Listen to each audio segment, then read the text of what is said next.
الحمد لله رب العالمين والصلاة والسلام على أشرف المرسلين وعلى آله وأصحابه أجمعين أما بعد أيها الإخوة الكرام نلتقي وإياكم في هذه الليلة المباركة وليلتنا هذه هي الليلة 24 من شهر ربيع الأول لعام 41 و400 وألف للهجرة الموافقة 20 من شهر نوفمبر لعام 19 و2000. كعادتنا في ليلة الخميس نفتح كتاب الإمام البخاري رحمه الله تعالى الذي أفرد فيه ذكر الأدب،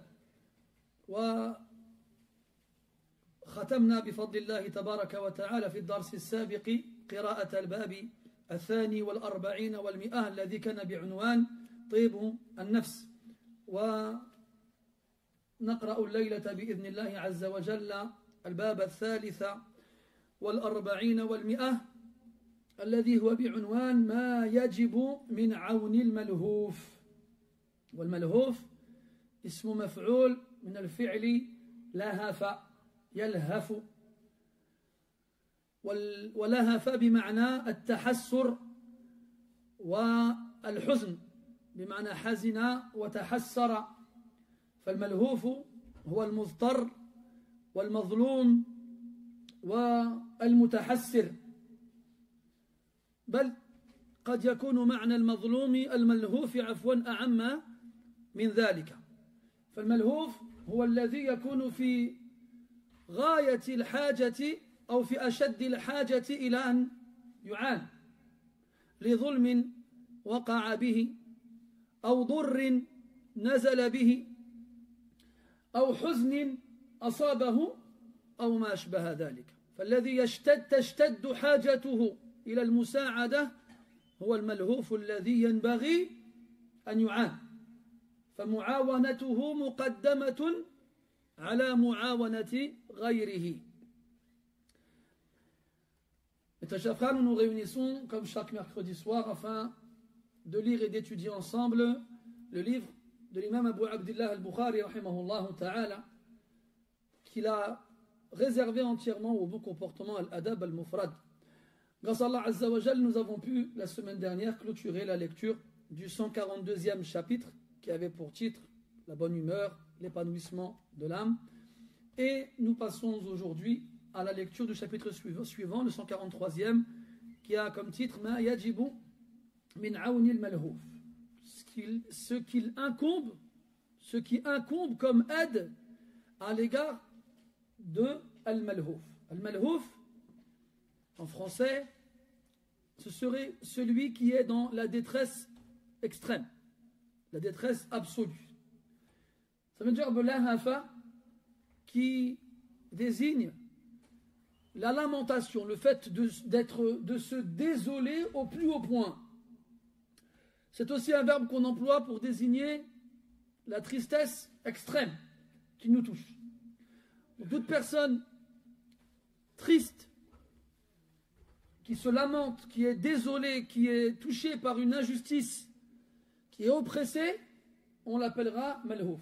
Le malhouf, c'est celui qui est dans le plus haut stade du besoin suite à un mal qu'il a touché, à une oppression dont il est victime, à une tristesse qui l'obsède et autres. Donc le malhouf, c'est vraiment un terme qui englobe tous ces sens-là. On a le malhouf et on a aussi le lahfan. Le lahfan ou le malhouf, c'est tous les deux des adjectifs qui sont tirés du même verbe lahafa. D'ailleurs, Ibn al-Qayyim rahimahullah ta'ala, il a un livre qui s'appelle Ighathatu al-Lahfan, qui fait partie des meilleurs livres d'Ibn al-Qayyim rahimahullah ta'ala. Ighathatu al-Lahfan, au secours de celui qui est dans la détresse. Et donc, comme celui qui est dans la détresse à cause de l'injustice qui l'a touché, de la tristesse qui l'obsède, de la lamentation qui le hante, alors il a besoin plus qu'un autre qu'on l'aide.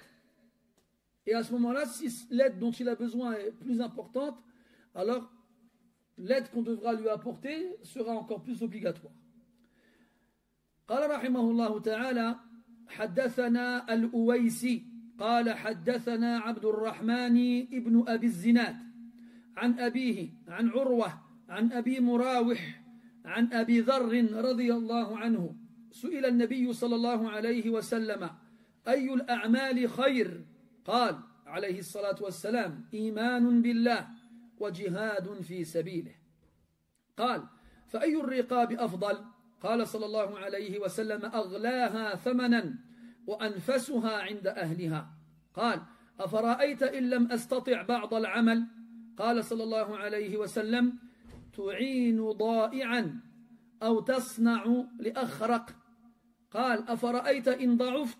قال صلى الله عليه وسلم تدع الناس من الشر فإنها صدقة تصدقها على نفسك. هذا الحديث من أحاديث أبي ذر الغفاري رضي الله عنه، وقد مر معنا نحو هذا الحديث في باب سابق يعني قبل فترة. في هذا الحديث سئل النبي صلى الله عليه وسلم، سأله أحد الحاضرين من أصحابه عن عدة أسئلة، وكل جواب يدعو السائل إلى أن يطرح سؤالا آخر. ففي مثل هذا الصنيع أمران: الأمر الأول حرص الصحابة رضي الله عنهم على معرفة الخير، وعلى سؤال النبي صلى الله عليه وسلم فيما أشكل عليهم من أمور دينهم ودنياهم. وهذا الأدب يجب أن يتأدب به كل مسلم، لأن الأصل في الإنسان الجهل، فيجب عليه أن يتعلم. فإن فرط في طلب العلم سأله الله عز وجل عن هذا التفريط يوم القيامة. والأمر الثاني هو للمعلم أن يتحلى بالصبر عندما يقابل الناس بصفة عامة وطلابه بصفة خاصة، فيصبر عليهم ويجيب على أسئلتهم ولا يظهر لهم أثر كآبة أو سآمة أو ملل، لعله إن فعل دفعهم إلى أن يتركوا مجالسه وأن يسألوا ربما من ليس أهلا لأن يسأل، أو أن يتجهوا إلى من قد يكون ضررا عليهم. فيجب على المعلم أن يصبر وألا يطرد الناس، وأن يجيب عن أسئلتهم فيما له في ذلك علم طبعا، وألا يتكلف الإجابة. فإن جهل الجواب قال الله أعلم، ولا عيب ولا ضير على من وكل الأمر إلى الله سبحانه وتعالى.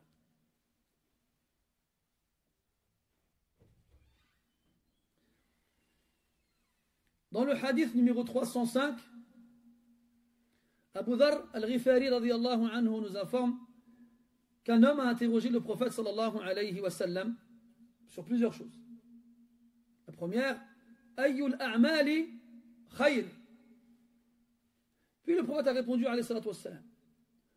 Et à travers le hadith, on constate qu'à chaque réponse donnée par le prophète alayhi salatu wassalam, eh bien, celui qui a posé la question en premier lance une autre question. Donc que chaque réponse va faire naître chez celui qui pose la question au départ une seconde question, et ainsi de suite. Donc avant de rentrer dans le hadith et dans son contenu, il y a déjà deux choses qu'on va retenir. Déjà, avant toute chose, il est important de rappeler que ce hadith-là, on l'a déjà vu précédemment, dans un chapitre assez lointain maintenant. Donc là, c'est le hadith 305. On l'avait vu, le hadith 220, qui contenait à peu près la même chose. C'était le même hadith, sauf que la chaîne de transmission était différente, et à quelques différences près, assez minimes, dans le contenu du texte. Donc ce hadith-là, on l'a déjà vu. En vrai, on devrait passer dessus assez rapidement. En vrai. Moi, je ne sais pas faire ça. Je ne sais pas passer dessus, sur quelque chose rapidement. Ala kulli hal. Donc, dans ce hadith-là, il y a quelqu'un qui interroge le prophète, alayhi salatu wassalam. Le prophète y répond. Chaque fois qu'il donne une réponse, l'homme fait ah, bah tiens, alors à ce moment-là, et il pose une question qui découlera de la réponse donnée. Et le prophète y répond encore une fois, et encore une fois, et encore une fois. Donc là, il y a déjà deux leçons à prendre de cette façon de faire, pour celui qui pose la question et pour celui qui y répond. Déjà, on voit que les compagnons radiyallahu anhum s'efforçaient de s'instruire au maximum dans leur religion. Et là, l'un des moyens les meilleurs pour apprendre, c'est d'interroger, de poser des questions. Allah Azza wa Jalla dit Fas'alu ahla dhikri in kuntum la ta'lamun. Demandez à ceux qui savent, les gens du rappel, si vous ne savez pas. Parce que demander, poser une question et obtenir la réponse directement est beaucoup plus facile que devoir étudier, prendre les livres, s'asseoir longtemps. Ce qui n'est pas à la portée de tout le monde. Donc celui qui est capable d'étudier et d'y accorder une longue partie de sa vie, il étudie, bien entendu, avec un professeur. Mais ceux qui ne peuvent pas, donc ceux qui sont occupés par leur métier, par leur travail, par leur fonction ou autre, qui n'ont pas le temps d'étudier, eh bien, ils demandent. Allah, il n'a pas dit à tout le monde étudier. Celui qui ne sait pas, il demande. C'est le minimum qu'il puisse faire. Et ça, c'est le wajib de la majorité de la Ummah. Parce que tout le monde est né ignorant. Personne n'est né avec la science. Comme Allah dit dans le Coran, Wallahu akhrajakum min butuni ummahatikum la ta'lamuna shay'a. Donc vous ne saviez rien lorsque vous êtes venus au monde. Et le prophète dit sallallahu alayhi wa sallam innama al-ilmu bit-ta'allum. La science ne s'obtient qu'en apprenant. Personne ne peut connaître sans avoir appris. Et les Sahaba radiyallahu anhum étaient conscients de l'importance de leur devoir envers Allah Azza wa Jal, de leur pratique dans cette religion-là. Alors ils demandaient au prophète sallallahu alayhi wa sallam tout ce qui leur posait problème ou dans le but d'apprendre. Dans le but d'apprendre. Donc on ne doit pas se plaire, se complaire dans l'ignorance. On ne doit pas laisser une journée passer sans avoir appris quelque chose, alors qu'on ignore énormément de choses. Et ce qu'on ignore sera toujours plus important que ce qu'on connaît. Et celui qui pense que ce qu'il connaît est suffisant n'a fait que prouver à quel point il est ignorant. Et celui qui se contente et se satisfait de l'ignorance prouve à quel point il ignore la valeur de la science. Ala kulli hal, première des choses, le musulman doit s'efforcer de s'instruire dans sa religion, d'apprendre la bonne façon d'adorer Allah Azza wa Jal à travers des questions qu'il pose aux bonnes personnes. Deuxième chose, c'est pour celui qui répond.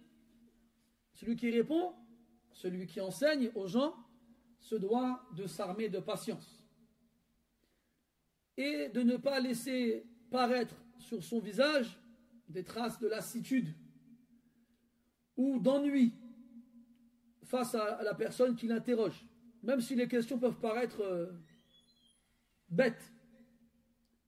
Il doit accueillir les gens et patienter avec eux et leur apprendre, même s'ils prennent beaucoup de son temps. Ibn Mas'ud radiyallahu anhu, dans un hadith, il pose une question au prophète, le prophète y répond. Après une autre question, le prophète y répond, et il dit à la fin, Ibn Mas'ud, وَلَوْ اسْتَزَدْتُهُ لَزَادَنِي. Si j'avais rajouté d'autres questions, eh bien il m'aurait rajouté des réponses à chacune de mes questions. Donc, le prophète sallallahu alayhi wa sallam est le meilleur des professeurs, le meilleur des éducateurs, le meilleur des enseignants, et il est pour chaque enseignant, professeur ou éducateur le meilleur des exemples. Alors on doit limiter dans cela sans limite. Et on doit donc accueillir les gens avec une poitrine épanouie et patienter avec eux en répondant à leurs questions sans leur dire mais t'es bête ou quoi? Ta question elle est bête? Là, abadan, il ne faut jamais faire ça. Il y a même des gens des fois qui pensent que leurs questions sont bêtes et à cause de ça ils ne viennent pas poser de questions. Ça m'arrive des fois, des gens viennent me voir, excuse-moi, je te vais te poser une question, on est un peu bête, il n'y a pas de question bête. Ce qui est bête, c'est de ne pas poser la question. Tout se demande. Au point où le prophète sallam, il a dit que, plutôt certaines femmes chez les compagnons, notamment chez les épouses du prophète sallam, ont fait les éloges de certaines femmes parce que la pudeur ne les a pas empêchées de s'instruire dans leur religion. لم يمنعهن الحياء أن يتفقهن في دينهن. La pudeur ne les a pas empêchées d'apprendre ce qu'ils doivent connaître dans leur religion. طيب. قال أي الأعمال خير؟ هذا السؤال يتضمن أمرين. الأمر الأول معرفة السائل بالتفاوت بين الأعمال. فالأعمال الصالحة ليست على حد سواء من حيث الحكم ومن حيث الفضل وبالتالي من حيث الأجر. فبين هذه الأعمال تفاوت عظيم. ليست الفريضة كالنافلة، وليست السنة المؤكدة كالسنة غير المؤكدة، وليس الفرض العين كفرض الكفاية. فهذه الأمور المذكورة أحكام، وهذه الأعمال كذلك وإن كن كلها من الفرائض العينية فبينهن فضائل، تفاوت من حيث الفضل. فمثلا الزكاة فريضة من الفرائض الدينية، وزكاة الفطر عند طائفة من أهل العلم فريضة أيضا، فليست الفريضتان على حد سواء وإن كنا كلهن من الفرائض. على كل حال استقر في أذهان الصحابة رضي الله عنهم هذا الأمر، أن بين الأعمال تفاوت، ولحرصهم الشديد على القيام بالأعمال العظمى من حيث الفضل كانوا يسألون عن أفضل الأعمال. كانوا يسألون عن أفضل الأعمال أيها أفضل، وهذا صلب السؤال.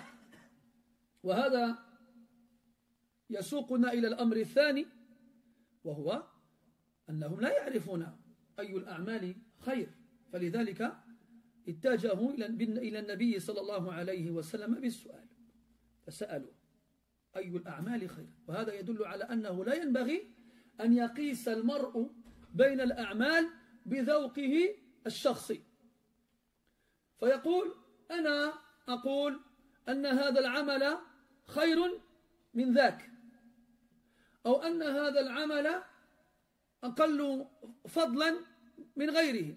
لا، هذا ليس بين يد أحد.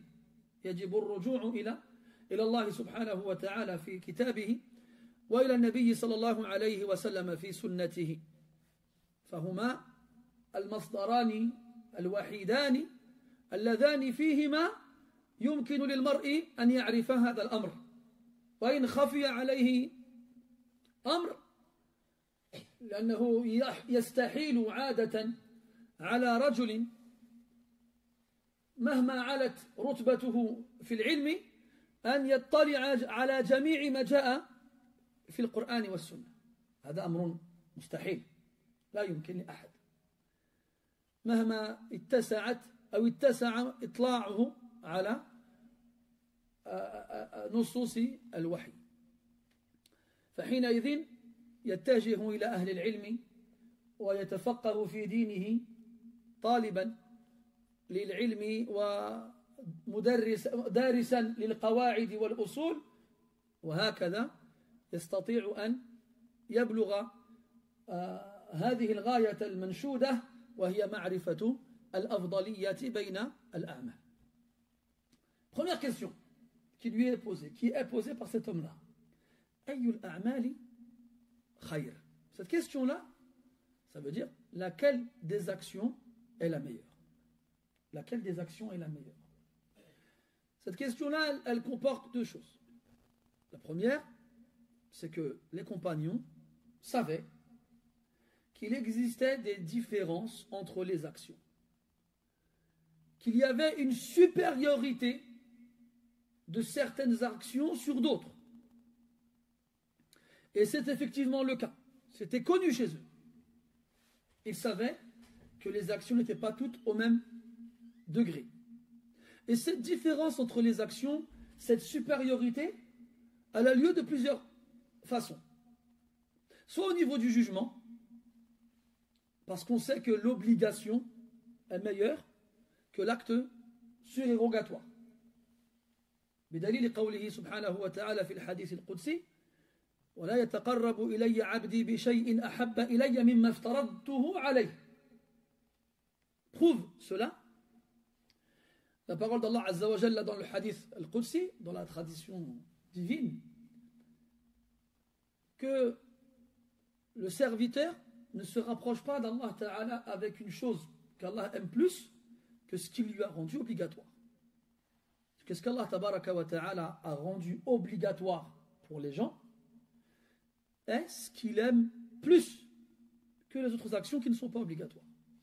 Et bien entendu, même ce qu'il légifère sans que ça ne soit obligatoire est aimé par Allah Azza wa Jalla. Mais ce qu'il aime plus parmi tout ce qu'il légifère, c'est ce qu'il rend obligatoire aux gens. Donc ce qui est obligatoire est meilleur que ce qui ne l'est pas.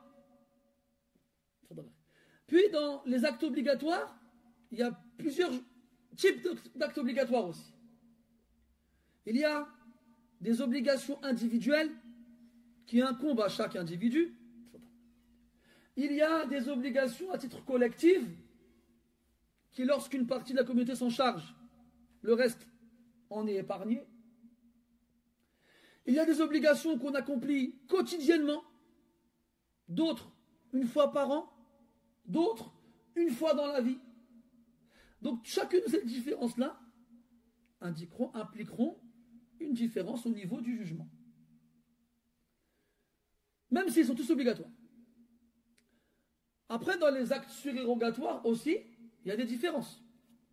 Il y a les actes surérogatoires qui sont liés à des causes.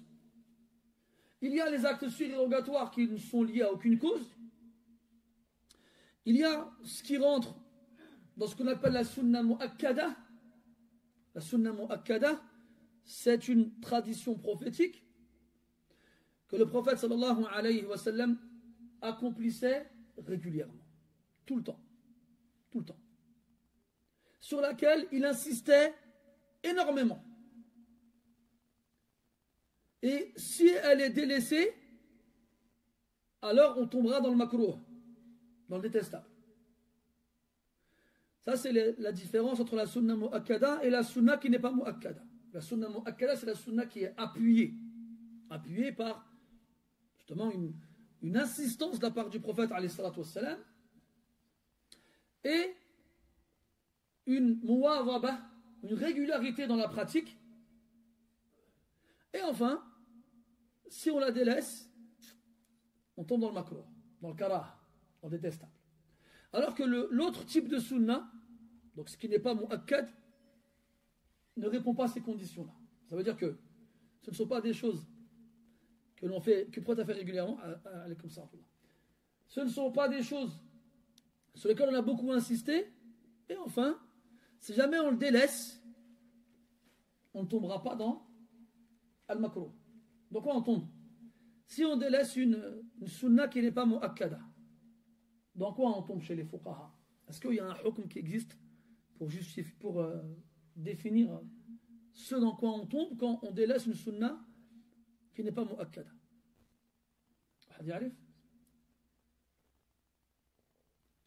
Dans les ahkam al-taklifiyya et dans les jugements relatifs aux actions qui nous sont légiférés, donc il y a le wajib, khayal sunna, appelle le mandoub, appelle le mustahab, هذا كل هذه العبارات تترادف فيما بينها, ce sont des synonymes. Et dans la sunna, on a des maratib. On a des stades différents. Donc on a dit a'la maratib as-sunna al-mu'akkada. On a différents stades dans la sunna et le plus élevé c'est la sunna al-mu'akkada. Puis après il y a des noms qu'on trouvera chez certains, qu'on ne trouvera pas chez d'autres, mais ils ont le même sens. Et comme on dit dans le fiqh ou dans l'ilm en général, la mushahhata fi ايش؟ واحد يعرف؟ la mushahhata fi l'istilah. Yani on ne va pas diverger sur les termes qu'on va choisir pour désigner les mêmes choses. D'accord? Si moi j'appelle un hukm mandoub, toi tu l'appelles masnoun, ça aura le même sens, sauf qu'on l'appellera différemment. لا أعيب عليك في اختيارك هذه العبارة ولا تعيب علي في اختياري هذه العبارة. هذا مقصودهم بقولهم لا مشاحة في الاصطلاح. C'est ce qu'ils veulent dire quand ils disent il n'y a pas de reproche à se faire dans la terminologie. Si moi je l'appelle comme ça, toi tu l'appelles comme ça. Mais après quand on parle de mustalah, quand on parle d'istilah, en français on traduit ça par terminologie. Ça veut dire c'est le vocabulaire propre à ce domaine de la science. Pourquoi est-ce qu'on l'appelle comme ça? لأن أهل العلم تصالحوا على هذه العبارات. يعني اتفقوا على استخدام هذه العبارات. Ça veut dire que les savants de cette science-là, de ce domaine-là dans la science, se sont mis d'accord pour appeler ces éléments propres à cette science-là avec ces noms-là. Ça, par exemple, le mustalah. Moi, aujourd'hui, je vais inventer un nouveau lexique dans le hadith. Au lieu d'appeler le hadith sahih, je vais l'appeler le hadith qawi. Je veux dire, chez moi, le qawi, c'est comme le sahih chez Ghairi. Est-ce que j'aurais le droit d'inventer un nouveau ta'bir? Non.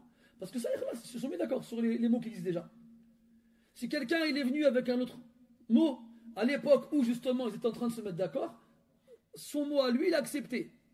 Et même moi, je viens après, puis j'invente un mot, et je veux l'inclure dans un lexique qui est fini depuis longtemps, et ça ne sera pas accepté. C'est comme si moi, je suis un géographe, on a des points cardinaux, nord, sud, est, ouest. Je dis non, le nord, ça m'énerve, je vais l'appeler le fort. Je n'aime pas le sud, je vais l'appeler le rude. Ça ne marchera pas. Même si je désignerais la même chose, ça ne marchera pas. Donc le mustalah, il y a deux choses. Premièrement, lorsque les savants de cette science-là se mettent d'accord sur un lexique, même si on aura des fois des différences, ça rentre, il n'y a pas de problème, tout est accepté. On ne se reprochera pas, ni toi ni moi, cette chose-là. C'est comme chez l'imam al-Tirmidhi, quand il dit gharib, ça ne veut pas dire la même chose que quand un autre dit gharib. Donc là, je devrais aller voir chez Tirmidhi, qu'est-ce que ça veut dire gharib chez lui. Mais lui, il a le droit, parce qu'il a vécu à l'époque où justement on est en train de créer ce mustalah. Donc tout le monde s'est mis d'accord sur les différents mots qui existent. Moi, je viens 1000 ans plus tard, et je vais dire non, le gharib chez moi, c'est le hadith que personne ne connaît. Là, ça n'existe pas. J'aurais pas le droit. On revient au fiqh. On a dit, donc il y a plusieurs maratib dans sunna al-mu'akkada, après il y en a qui s'appellent sunna zaida, ou bien il y en a qui disent sunna al-mashrou'a. C'est la sunna que le Rasul faisait à des moments précis, pas tout le temps, mais à des moments précis, comme le siyam du lundi et du jeudi, mathalan. Comme al-iktihal, le fait de se mettre du noir dans les yeux, toutes les nuits avant de dormir, selon le Hanabila et d'autres. Ala kulli hal, des sunnas que l'on fait à des moments précis. Sunna al-mu'akkada, on les fait tout le temps. Comme le witr, par exemple. Sunna zaida, c'est quelque chose qu'on fera à un moment précis. Puis la sunna, de façon générale, c'est une chose que le prophète a fait sallallahu alayhi wa sallam, sans qu'il y ait forcément de moment précis, ou bien sans qu'il ne les fait régulièrement, tout le temps, ou bien à des moments précis. Donc on a dit que si jamais je délaisse la sunna mu'akkada, je tombe dans Esh makruh, hasant. Ça, attention, c'est pas un mahal ittifaq bayna al-fuqaha. Je ne vais pas vous faire non plus un cours de usul fiqh pour vous dire tout ce qui a été dit dans tout. Déjà, moi, je ne le connais pas. Et puis, vous n'allez pas tirer profit de choses comme ça. Il faut pas non plus trop نتوسع في التفاصيل. Faut pas non plus trop développer les détails. Parce que trop d'informations tue l'information. كثرة الكلام ينسي آخره أوله. Quand il y a trop de flux d'informations, ben à la fin de la discussion, on va faire oublier le départ. C'est ce que je suis en train de faire avec vous d'ailleurs. Puis, donc si on délaisse le mu'akkada, on tombe dans le makruh. On va me dire, ouais, akhi, il y a un cheikh, il a dit non. On sait, on est au courant, pas de problème. Je suis en train de te dire que là, c'est pas non plus une question où il y a un ittifaq, un accord absolu sans divergence. D'ailleurs, les questions sur lesquelles il y a une unanimité sont très très peu. Très peu. On les compte sur les bouts des doigts. Donc Aslan, dis-toi très souvent que les masaïl qu'on parle, dont on traite, dont on parle, qu'on traite, c'est des questions à divergence. Tu veux que je fasse quoi? Que chaque fois que je te parle d'une masala, je te ramène la divergence dedans? C'est pas possible. C'est pas possible. Moi, je n'ai pas لم أحط عفوا بالخلاف كله وأنت لا تنتفع بما اطلعت عليه من الخلاف. Moi, je n'ai pas vu tout ce qui existait comme divergence, et toi, tu ne vas pas tirer profit de tout ça. Si tu n'as pas un ta'sil, un taq'id, si tu n'as pas des fondements, des règles bien solides, ça ne servira à rien que tu connaisses la divergence. C'est comme des fois, des fois j'entends des choses, elles me font rire un petit peu au fond de moi. Bon, je regarde pour moi, au fond de moi. J'entends des gens qui disent, ouais, j'ai étudié la question, est-ce que la femme elle doit se couvrir le visage? Et je suis convaincu qu'elle n'a pas obligation de se couvrir le visage. Après, tu dis, oh, mashallah. Tu as étudié la question? Tu t'es basé sur quels ouvrages? Ah, j'ai lu 2 livres en français de Cheikh Ibn Baz et de Cheikh Albani. Ah, donc toi, tu as résumé la mas'ala à 2 livres en français. Des petits livrets en plus. Moi, je les connais, ces livres-là. Moi, je les ai lus en arabe, ces livres-là, il y a 20 ans. Des petits livres comme ça, où il y a une vingtaine de pages. Bon, j'exagère, une vingtaine de pages. Bon, c'est pas très épais. Ça y est, t'as fini la mas'ala. Cheikh Ibn Baz, ou bien Cheikh Albani, ou bien d'autres, eux, ils t'ont résumé le travail. Ils ont lu, eux, la mas'ala, puis ils te l'ont asar, hein, ils te l'ont essoré, et ils t'ont donné le reste. Parce que toi, tu ne peux pas lire ce où ils ont lu eux. À l'arrivée, il dit, ouais, j'ai étudié la mas'ala. Masha'Allah. T'as regardé dans quoi? Dans le Mourni? T'as regardé dans Al-Kafi? T'as regardé dans quoi? Dans le Majmou'? Hein? T'as regardé dans quoi? L'Istidkar? Dans quoi t'as regardé? C'est quoi ces livres-là? C'est quoi ces mots-là? Ça veut dire quoi? Une fois, je parlais à j'étais dans un dars, et j'ai dit aux gens, est-ce que vous connaissez Al-Mourni? Al-Mourni, c'est le nom d'un livre chez le Hanabila, Yajma' al-Khilaf. Ibn Qudam al-Maqdisi, rahmatullah alayhi, il ramène le khilaf des fuqaha dans tous les abwab du fiqh. Et là, il lève la main comme ça, et je lui dis, qu'est-ce qu'il y a? Il me dit, le chanteur. Il me chauffe. La femme tout jeune, je dis, pourquoi tu me parles de chanteur? Ben, il me dit le Mourni, les Rennes, là. Wow. À ce moment-là, tu dois faire. Non, c'est pas le chanteur. J'ai envie de rigoler, moi, à ce moment-là. Mais tu dois pas rigoler. Mais chauffe, subhanallah. Il croit que le Mourni, c'est un chanteur. Il dit, qu'est-ce que le chanteur, il a à voir dans cette question? On parle de fiqh et de hadith, tu me parles de chanteur, toi. Tu crois que Wahad, il a sorti un oud, il t'expliquait les masaïl en chantant avec une guitare ou quoi? Voilà, oui. Donc, le fiqh, ouais, c'est très, très, très large. Et si toi, tu ne connais pas, il vaut mieux pour toi taltazim sukut. Amma, tu viens, tu dis, Akhi, j'ai étudié la mas'ala, wallah, hada kalam kabir jiddan. Ça, c'est une parole, elle est grande. Dire, j'ai étudié la mas'ala. Masha'Allah. Non, tu ne sais pas c'est quoi étudier une mas'ala, wallah. Imam Ahmad, rahimahullah, il a dit, j'ai passé 9 ans à étudier Ahkam al-Hayd wa al-Nifas. Hatta fahimtuhu. J'ai passé 9 ans à étudier les règles des menstrues et des lochis jusqu'à ce que je le comprenne. 9 ans. T'imagines toi? Et fi'lan, quand tu l'étudies au départ, fais-moi l'eau. Une femme elle vient te voir et te dit, j'ai eu mes règles au début du mois, ça a duré 2 jours, après ça s'est arrêté. 5 jours plus tard, ça a recommencé, ça a duré 3 jours, ça a arrêté. 10 jours plus tard, ça a recommencé. Qu'est-ce que je fais? Tu lui réponds quoi, elle? Qu'est-ce que tu lui réponds? Quand tu parles, des fois, ça m'arrive de répondre à des questions comme ça. Voilà, même elles ne comprennent pas. Elles ne savent pas comment répondre à ces questions alors que c'est son corps à elle, c'est son corps à elle. Tu lui dis, est-ce que tu vois une différence dans le sang? Est-ce qu'il ressemble au sang qui coule d'habitude? Je n'ai jamais été voir, moi. Tu saignes toute ta vie, mais tu ne veux pas regarder quoi ce sang, il ressemble. Surtout quand on sait que ce sang-là, il a plusieurs formes possibles. Non. Comment tu fais pour lui répondre? Parce que quand la femme, justement, n'a pas un cycle régulier, on a dans les fuqaha disent fa'ila tamyizihi. Tamyiz. Tu dois distinguer le sang. Est-ce que c'est du sang des règles? Ou bien est-ce que c'est ce qu'on appelle une météorragie? Et ces deux sangs-là, ils sont différents sur 4 points. Tu leur dis, est-ce que c'est la même couleur? Est-ce qu'il y a de l'odeur? Est-ce que ça coule? Est-ce que c'est coagulé? Oh, t'étais là ou t'es pas là, toi? C'est ton corps quand même, subhanallah. Comment tu le réponds, toi? Alors qu'elle-même, elle ignore ce qui sort de son corps. Mon séva, wallah. Wallah, mon séva. Après, ils viennent, ils disent, ouais, le cheikh, il a dit. Allez, attends, ton cheikh. C'est là le problème. C'est-à-dire que nous, on est venus, on a écouté le cassette par ici, on a lu un livre par ici. Après, nous aussi, à la mosquée, les frères et les sœurs, ouais, cheikh, il a dit, cheikh, il a dit. Alors, on croit qu'on fait partie des tollab ilm. T'es pas talib ilm, t'es pas talib ilm. Arrête. Arrête.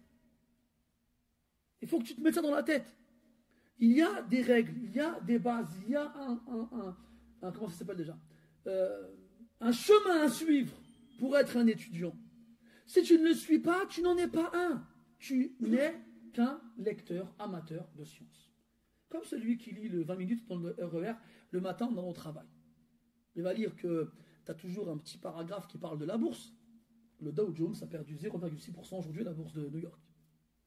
Moi, je vais au travail, devant la machine à café, je prends un café, je fais, t'as vu, le Dow Jones, il a perdu 6% aujourd'hui.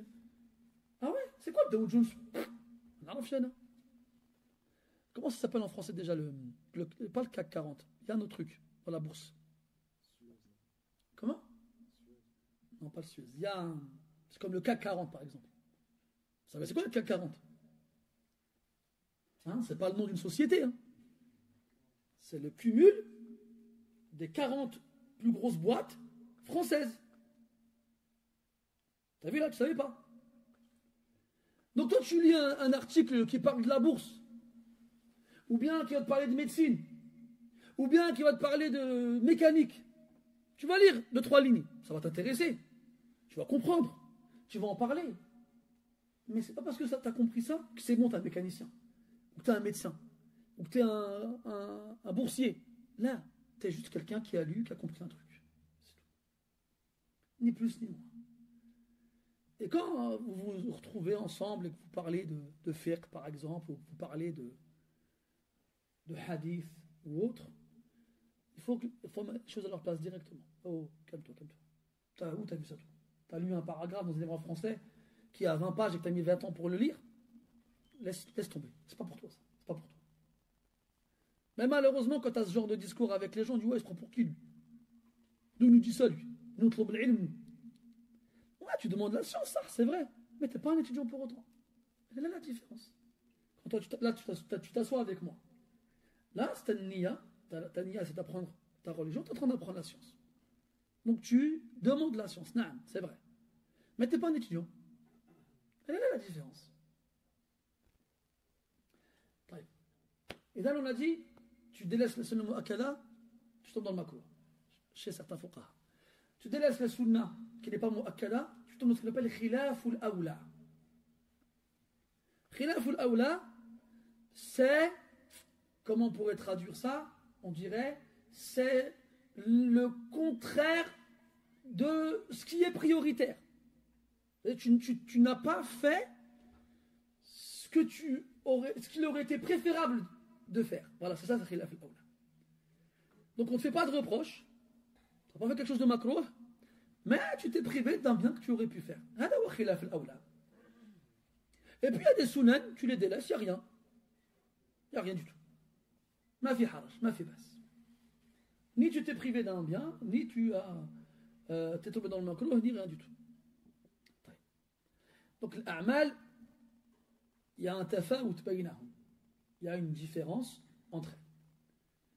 Dans le jugement, et même dans le fadl, dans le mérite, la récompense qui va être obtenue.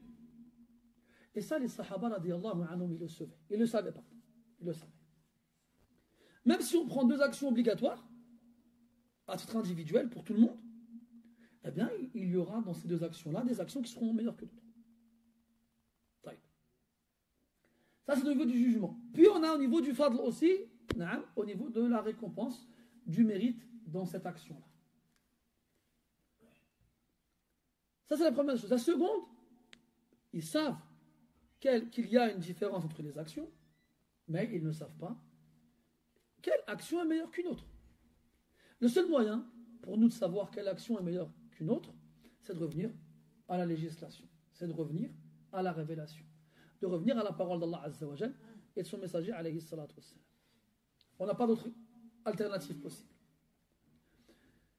Et de revenir aux fuqaha, aux ulama, aux savants qui ont fait le tour de ces textes-là et qui ont réussi à faire un classement entre ces différentes actions. Et then, ça nous fait comprendre quoi aussi? Ça nous fait comprendre que ce n'est pas toi, avec ton goût personnel, qui peut dire « Ah, cette action elle est meilleure que celle-là. Ah, tu n'aurais pas dû faire ça, tu aurais dû faire ça. C'est mieux. » Mais tu sais pas. Si tu as une preuve solide, une base réelle, appuyée par la parole des fuqaha, des ulama, bismillah. Amma min indi nafsik, de toi-même, tu estimes que discuter avec tes frères, c'est meilleur que t'asseoir à la mosquée étudier un dars, ou bien que, je sais pas moi, faire les courses, c'est meilleur que tu aller travailler. Ah, je dis n'importe quoi. On n'a pas nous-mêmes à choisir. On ne sait pas. Il faut revenir à la législation. Et c'est ce que les Sahaba ils savaient, qu'il existait des différences entre les actions, mais ils ne savaient pas comment faire pour savoir quelle action était meilleure qu'une autre. De même, alors ils demandaient, et ainsi ils savaient. Alors un Nabi sallallahu alayhi wa sallam répond, il dit imanun billah wa jihadun fi sabilih.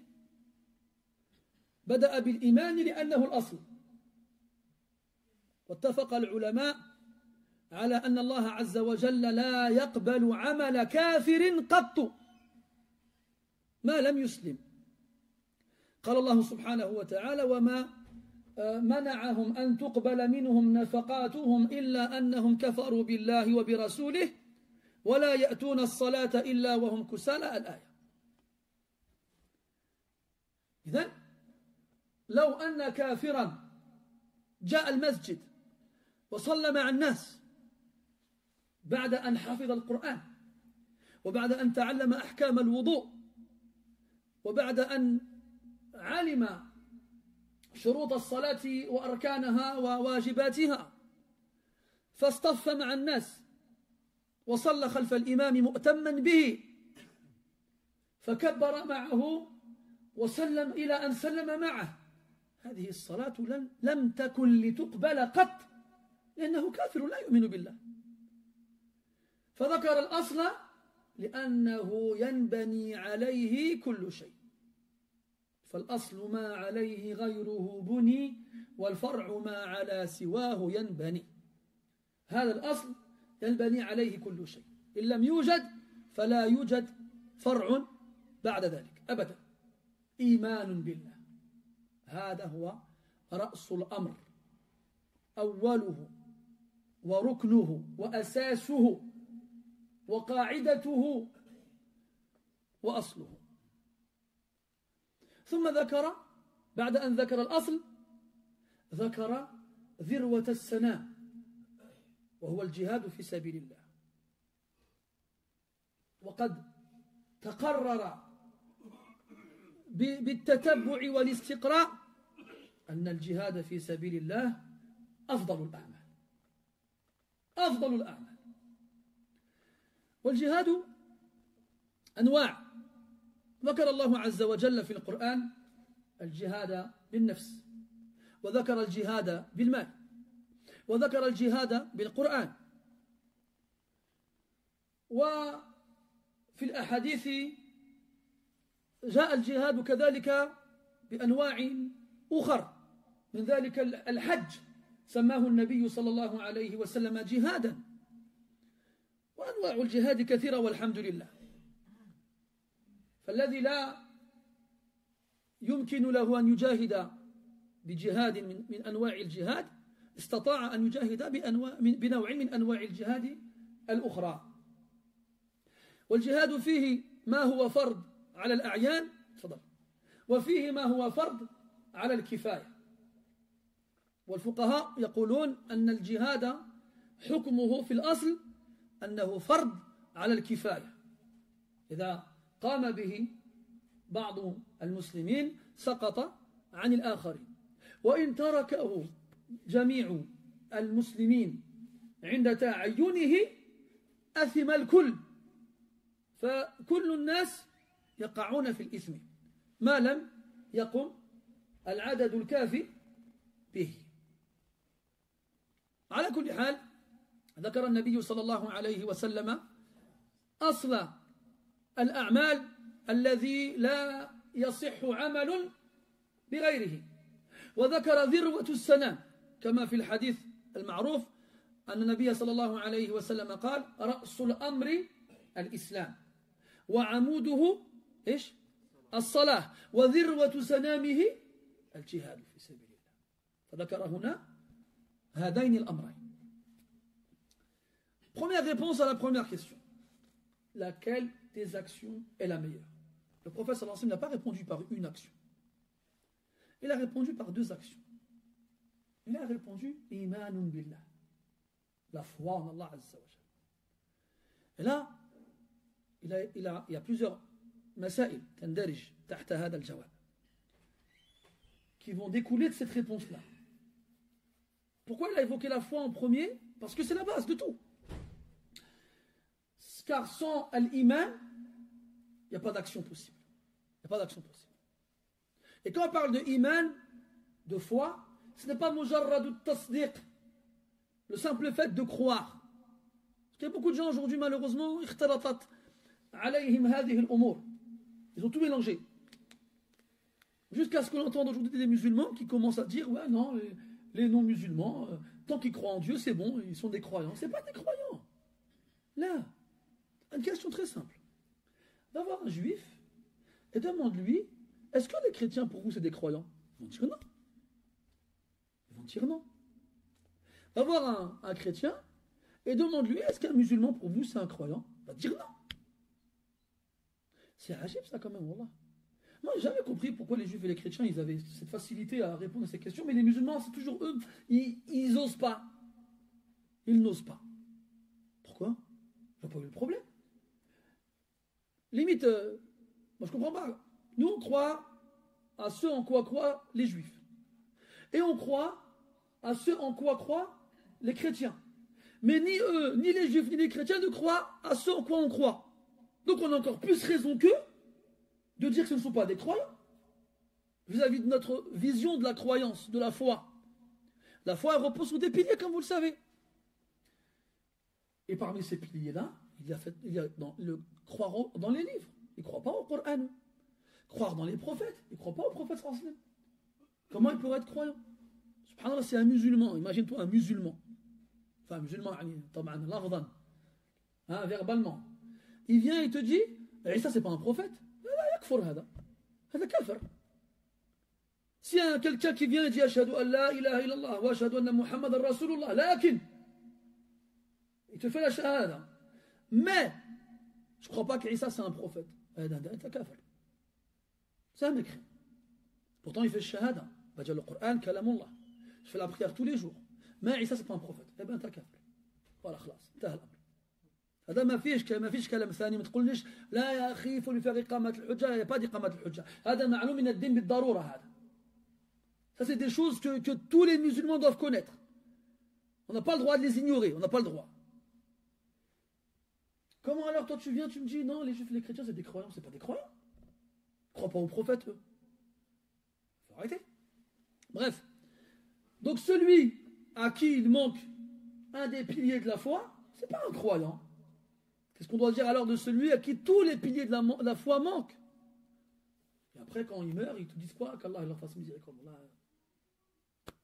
لله وإنا إليه راجعون على هذا الجهل الذي عم وطم. Et wallah.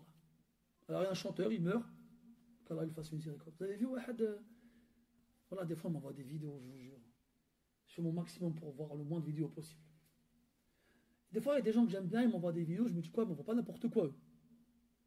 Et j'ai vu une vidéo, il y a un président, il est mort il n'y a pas longtemps.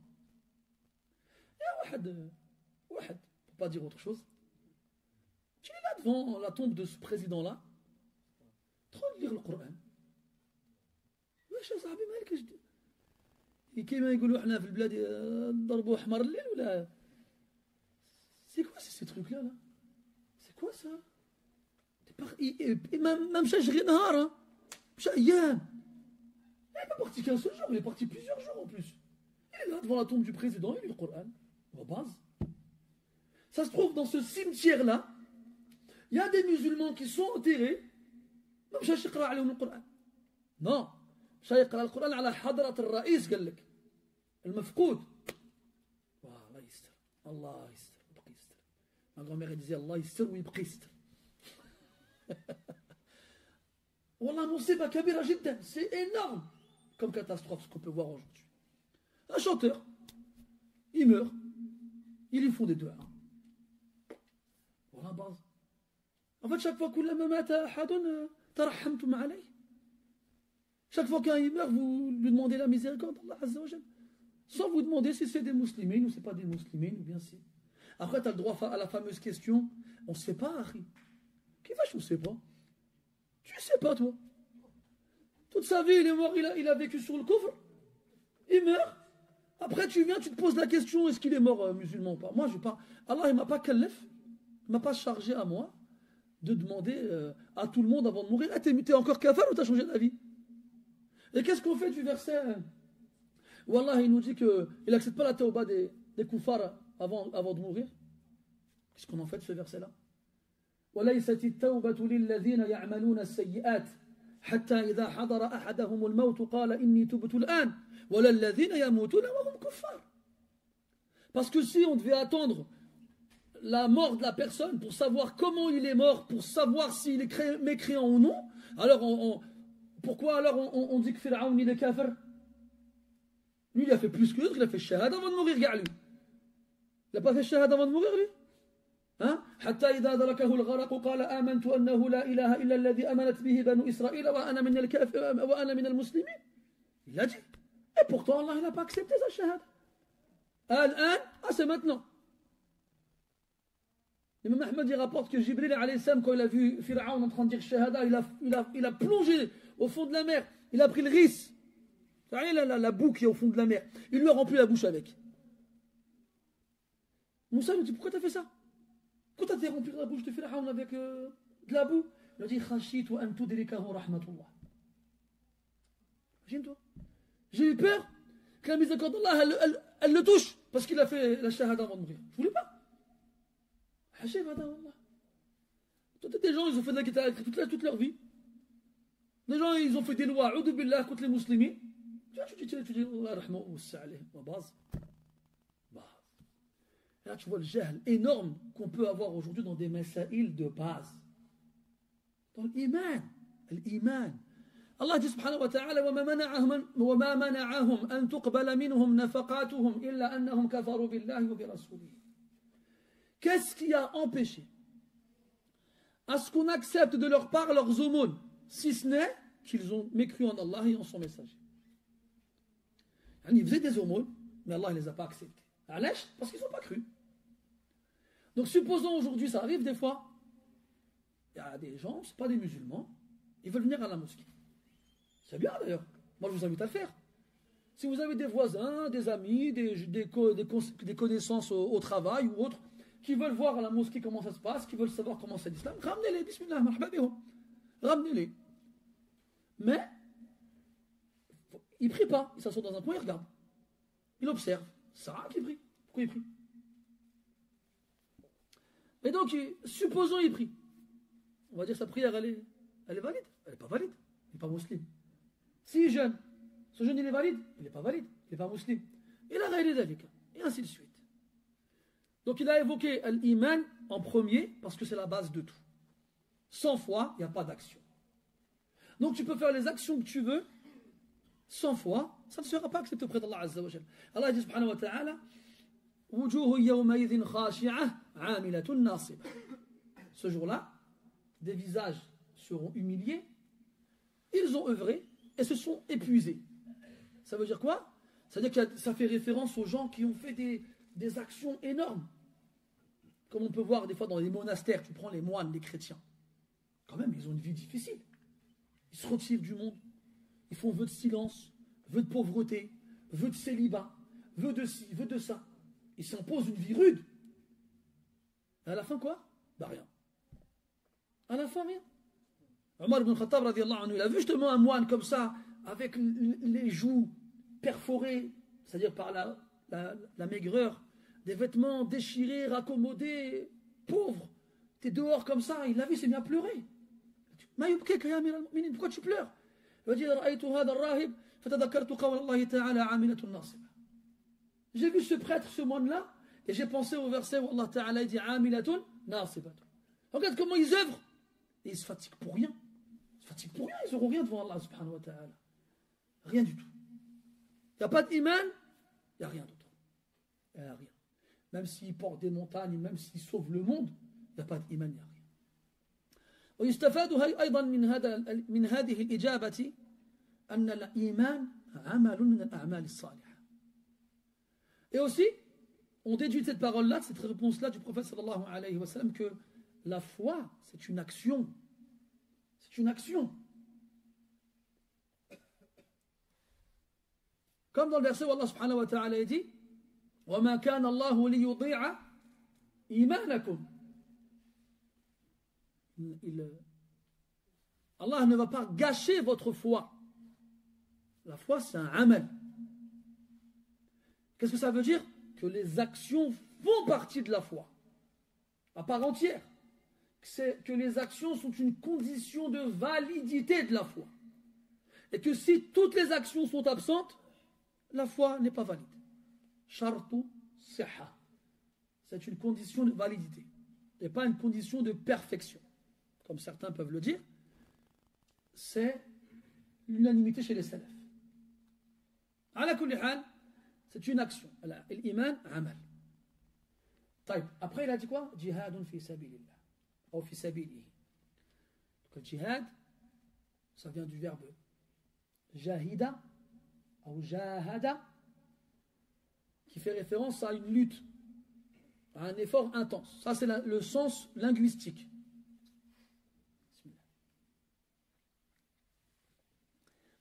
Donc, la lutte, l'effort intense, le jihad.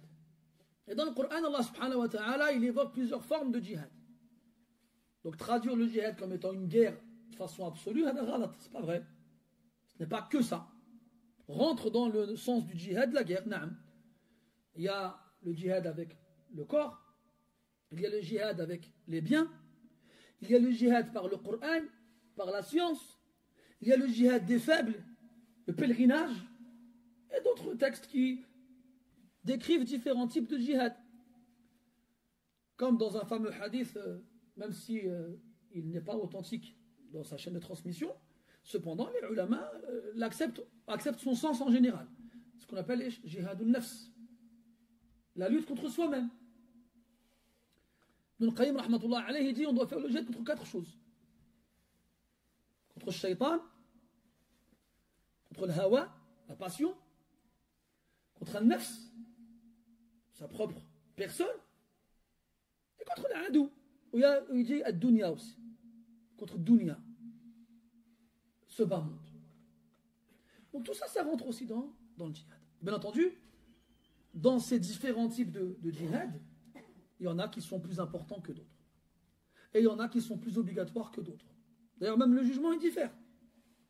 Chez les ulama, ce qu'on appelle le djihad al-dafa, ou bien djihad al-talab, différents types, il y a le djihad offensif, le djihad défensif, ils auront des jugements différents chez les fuqaha. Et la base dans le djihad, au niveau de son jugement, c'est que c'est obligatoire à titre communautaire, collectif. C'est pas obligatoire pour tout le monde en même temps. Ça veut dire que lorsqu'une partie de la communauté s'en charge, ça n'est plus obligatoire pour les autres. Mais si personne ne s'en charge, tout le monde est dans le péché tant que personne ne l'a fait. C'est le principe de fard al-kifaya. Donc vous savez, aujourd'hui, il y a beaucoup d'erreurs faites par rapport justement au djihad, comment il est compris, qu'est-ce que ça signifie ou autre. C'est comme quand tu prends dans Sourate Al-Furqan, quand Allah Ta'ala dit فَلَا تُطِعِ الْكَافِرِينَ وَجَاهِدْهُمْ بِهِ جِهَادًا كَبِيرًا. N'obéis pas aux mécréants et lutte contre eux, combat-les par lui, bihi, avec lui. C'est quoi bihi? À quoi il revient le ha ici, le damir? Il revient au Coran. Combat-les avec le Coran d'un grand combat. Tu sais quoi? Tu vas comprendre quoi? Tu prends un Coran, tu le rejettes dessus? Là c'est un combat verbal. Surtout quand ce verset, on sait qu'il a été révélé à Mecca, à la Mecque, dans la période où les musulmans étaient minoritaires et étaient faibles, et où ils ne combattaient pas contre leur ennemi. Le combat était dans le mujadala, dans le jidal, dans le débat. Et tu combats les ambiguïtés des mécréants, des associateurs, avec l'épreuve du Coran. هذا مقصود. على كل حال, là ici, le prophète fait référence au plus haut degré du djihad. C'est le combat avec sa personne. Le djihad bin nafs. Et c'est le point culminant dans l'islam. C'est la meilleure action de façon absolue. C'est la meilleure action de façon absolue. Donc il a évoqué la base, puis il a évoqué le sommet. La base sans laquelle il n'y a rien, et le sommet au-dessus duquel il n'y a rien. Et ainsi il a répondu à la question de l'homme. Le problème, c'est que ce n'est pas, comme on a dit, ce n'est pas légiféré pour tout le monde de faire le djihad. Et en plus de ça, ce n'est pas tout le monde qui le fait. C'est pas tout le monde qui le fait. Allah dit dans le Coran ليس على المرضى ليس على الضعفاء ولا على المرضى ولا على الذين لا يجدون ما ينفقون حرج إذا نصحوا لله ورسوله. Dans le fait, Allah Ta'ala dit ليس على الأعمى حرج ولا على الأعرج حرج ولا على المريض حرج. Allah Azza wa Jalla fait référence à cette catégorie de personnes à qui on ne fera pas de reproche s'ils ne font pas le djihad, parce qu'ils ne leur est pas légiféré vu leurs excuses. Donc c'est pas tout le monde qui le fait. Comme aujourd'hui, par exemple, la plupart des conditions demandées ne sont pas réunies. C'est pour ça que ceux qui vont le faire, entre guillemets, généralement, ça n'aboutit pas, parce que ce n'est pas fait correctement. Ce n'est pas fait correctement. Donc, quoi qu'il en soit, forcément, on va dire ça aux gens, al-iman billah, ça c'est bon, je l'ai. Al-jihad fi sabilillah, ça par contre, je ne l'ai pas. Comment je fais? C'est-à-dire que je suis privé des meilleures actions. Là, l'homme, il dit quoi? فأي الرقاب أفضل استقر في الذهن السائل أن عتق الرقبة من أفضل الأعمال والأمر كذلك فلما أخبر أن الجهاد خير من عتق الرقبة وتيقن أنه لا يقوى على الجهاد عدل إلى ما يقدر عليه ما يقدر عليه وهكذا ينبغي أن يفعل المسلم فإذا وجد بابا يغلق في وجهه بحيث يعجز عن القيام بهذا العمل فليبحث عن عمل آخر يسد مسد الآخر ولا يبقى بطالا لا يعمل شيئا ولا يفعل شيئا ويقول أنا لا أستطيع هذا العمل فلا أفعل شيئا. لا، إذا لم تستطيع أن تفعل هذا الشيء قد تستطيع أن تفعل غيره. فلا تتوقف ولا تعجزن كما جاء في الحديث عن النبي صلى الله عليه وسلم أنه قال احرص على ما ينفعك واستعن بالله ولا تعجزن لا تعتذر بالعجز لتركك العمل لكن اتق الله ما استطعت لا تستطيع أن تقوم الليل فصم النهار لا تستطيع أن تصوم النهار فتصدق بمالك لا تستطيع أن تتصدق بمالك فأحسن إلى اليتيم أو إلى الأرملة أو إلى المحتاجين لا تستطيع أن تحسن إليهم بأموالك فأحسن إليهم بابتساماتك وأقوالك ومعاملتك وغير ذلك وهلم جرا فأي الرقاب أفضل والرقاب المقصود المملوك العبيد أي إذا أتيح لي أن أعتق رقبة فهل بين المماليك والعبيد فرق أو بينهم من عتقه أفضل من عتق غيره فقال عليه الصلاة والسلام أغلاها ثمنا وفي رواية أعلاها بالعين المهملة وفي الأخرى أغلاها فبالغين المعجمة المقصود في السعر الثمن وإن لم يكن بتلك الجودة وبذاك المستوى وفي الأخرى أعلاها ثمنا فالمقصود الجودة وأنفسها عند أهلها وهذا يؤكد الأول فإما أن يكون عطف بيان لتأكيد معنى الأول إذا كان المقصود الأعلى وإما للتنويع فإن لم يكن أغلاها ثمنا فأنفسها عند أهلها والأنفس اسم تفضيل من نفس إذا كان نفيسا أي ذا قيمة عالية فالمملوك قد لا يكون أغلى ثمنا لكن قد يكون أنفس عند أهله بحيث ربوه صغيرا ونشأ في كنفهم ويعرف حاجتهم ويقوم بمساعدتهم فيما يحتاجون فيكون هذا أنفس عندهم من غيره وإن كان أغلى منه ثمنا فالمقصود إما في قيمته وإما في علاقته بأربابه. Puis le sahabi il passe à autre chose. Peut-être que il ne fait pas partie de ces gens-là qui peuvent faire le djihad. Alors, il sait aussi, comme il sait qu'il existe une différence entre les actions au niveau de leur valeur, il sait aussi quand même que libérer des esclaves fait partie des meilleures actions en islam.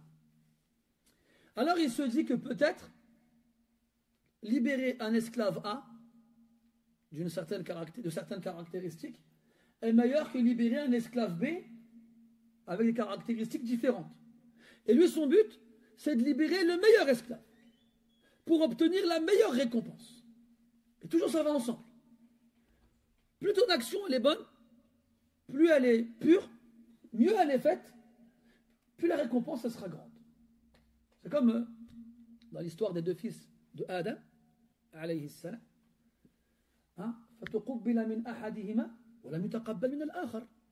On a accepté de l'un d'entre eux et on n'a pas accepté de l'autre. Et la qissa, elle est connue. Allah leur a demandé de faire une offrande. Un, c'était un berger. Il a été choisir la meilleure de ses bêtes. Et il a sacrifié pour Allah Azza wa Jalla. L'autre, c'était un agriculteur. Il a été prendre une brindille comme ça dans son champ, sans regarder si c'était la meilleure ou non, puis il a donné comme ça. Alors Allah Ta'ala l'a accepté de celui qui a donné la meilleure de ses bêtes, et il n'a pas accepté de l'autre. Dans le hadith, Allah tayyibun, la yaqbalu illa tayyiba. Allah il est bon, il est pur, il n'accepte que ce qui est bon et pur. Donc quand tu donnes quelque chose, donne le mieux de ce que tu possèdes. ومن ذلك قوله تعالى لن تنالوا البر حتى تنفقوا مما تحبون. Et dans cela, justement, le verset où Allah subhanahu wa ta'ala dit, vous n'atteindrez la piété, le bir, que lorsque vous donnerez, que vous dépenserez ce que vous aimez. Ala kulli hal, donc lui sait que libérer des esclaves, al-riqab en arabe, c'est un des pluriels de raqaba. Raqaba, c'est la nuque. On appelle l'esclave raqaba parce qu'il lui mettait un carcan autour du cou, avec une chaîne. Donc il y a le carcan et il y a les menottes. Donc ils étaient reconnus comme ça, les esclaves. Donc quand on libérait un esclave, on le libérait de ce carcan qu'il avait autour du cou. C'est pour ça qu'on dit fakku dans le verset, fakku raqaba. Sur le balad. وما أدراك ما العقبة فك رقبة. فك بمعنى فتح. فك. Ça veut dire ouvrir. Ouvrir quoi, une nuque? Non, ouvrir le carcan qui recouvre la nuque. أي الرقاب أفضل, laquelle des nuques est la meilleure? أي lequel des esclaves il est mieux de libérer. Donc lui il a compris que il y avait sûrement une différence entre les esclaves, si il en existe, laquelle c'est, afin que je puisse libérer le meilleur de ces esclaves. Première réponse en muslim, أغلاها ثمنا. أغلى من الغلاء. الغلاء c'est l'inflation. Précisément, c'est lorsque le prix il est élevé. Tout le monde dit هذاك شيء غالي, c'est cher, غالي. احنا عندنا كل شيء غالي احنا. واخر رخيص غالي. باش نشاطروا معاه شويه نقولوا لا نقص عليا الله يخليك. Nous on a tout c'est cher, tout. Tu le vends 5 euros, 5 euros بزاف. نقص لي شويه. Moi ce qui me tue c'est quand ils te disent tu vends un truc 5 euros par exemple, il vient il dit 3 euros après il dit baraka عليك. وزوينه هذه. Toi tu sais mieux que moi ce qui me suffit en fait. Des fois on abuse nous aussi quand on débat, quand on négocie les prix. يقول عليه الصلاة والسلام رحم الله رجلا سمحا إذا باع سمحا إذا اشترى. qu'Allah fasse miséricorde à un homme tolérant quand il vend, tolérant quand il achète. C'est pas que dans un seul sens, dans les deux. Oui. Alors أغلاها ثمنا. Donc la nuque dont le prix est le plus élevé. Parce qu'effectivement, les esclaves, ils n'auront pas le même prix. Un enfant, il n'aura pas le même prix qu'un adulte. Un homme, il n'aura pas le même prix qu'une femme. Un jeune, il n'aura pas le même prix qu'un vieux. Voilà, quelqu'un en bonne santé, il n'aura pas le même prix que quelqu'un d'handicapé ou de vieux. Ou là, de faible. Ou de malade. Donc, celui qui coûte le plus cher, c'est lui, quand tu le libères, que tu as la plus grande récompense. Ça, c'est une des façons de lire le hadith. On a aussi a'laha thamanan. Et là, ça fait référence à l'ulu. Et vous le savez, à l'ulu al-dhati ou l'ulu al-ma'nawi. Il y a deux types d'élévation. Il y a une élévation concrète et une élévation abstraite. L'élévation concrète, ça revient à dire que le prix il est élevé. Ça revient au même. Al-ghulu ou al-ulu, à ce moment-là, pas le ghulu, pardon. Al-ghala ou al-ulu, à ce moment-là, ce sera la même chose. Mais là, ça fait référence à la qualité.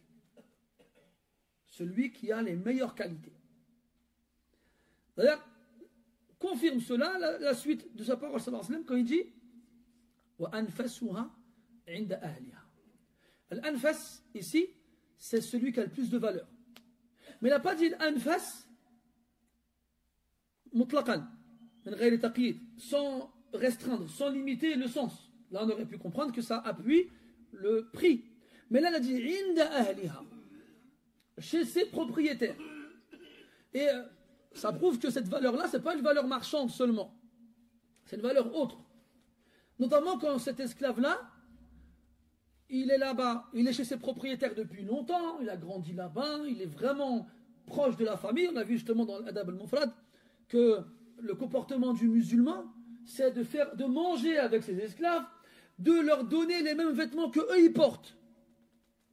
Imagine-toi, ça n'existait pas avant ça. Ça n'existait pas. Et là, le problème, il est là. C'est qu'il y a même des musulmans aujourd'hui, ils viennent te voir et te disent pourquoi l'islam n'a pas aboli l'esclavage. Tu vois, parce que eux, quand ils te posent cette question-là, ils croient que l'esclavage se pratiquait chez les musulmans comme il se pratiquait chez ce que eux ils ont vu. Et les Européens qui sont venus en Afrique, ils ont été dans les pays, et leur bon, toi maintenant, tu es mon esclave, ça y est, c'est fini. Comme ça, c'est tout. Alors, ils en ont débarqué pas moins de 3 millions, c'est pas rien quand même. Ils les ont ramenés en Amérique. Là, un bon tiers, il est mort en route, c'est pas grave, on balance un cadavre dans la mer, de toute façon, ce ne sont que des esclaves. Jusqu'aux années 60, hein, ça ne faut pas l'oublier, ça. En Amérique, il y avait l'apartheid. Hein. Les Noirs, ils ne rentraient pas dans les mêmes bus que les Blancs. Ils n'avaient pas le droit de manger dans les mêmes restaurants. Ils n'avaient pas le droit d'aller dans les mêmes écoles. Ils n'avaient même pas le droit de voter. Et là, maintenant, ça y est, ils ont oublié. Un peu, ils ne se sont pas oubliés, wallah. Tous les jours, on entend en Amérique des Noirs qui se font tuer par la police. Maintenant, ils les filment. C'est devenu adi. Ça limite même plus quelque chose dont on se cache. Et après, ces mêmes, ils viennent nous dire à nous, vous les musulmans, vous n'avez pas aboli l'esclavage. Subhanallah. Je vous avais apporté, vous, une fois une parole d'un savant hanbali qui a vécu au 15e siècle de l'ère chrétienne, qui disait, il n'y a plus d'esclaves chez les musulmans. Il n'y en a plus. Ils ont tous été libérés, tous. Et subhanallah, on a des familles qui étaient issues d'esclaves libérés. Parce qu'on a en islam, on a quoi? On a le wala. Le wala. C'est quoi le wala? Quand un homme il possède un esclave et qu'il le libère, il en devient le tuteur. Et en devenant le tuteur de cet esclave libéré, eh bien cet esclave-là, il obtient l'affiliation à la tribu du propriétaire, de l'ancien propriétaire. C'est pour ça qu'on a des fois, on a des ulama, des savants, on entend quoi? Fulan ibn Fulan ibn Fulan, maulahum kada. Comme al-Bukhari, مثلا.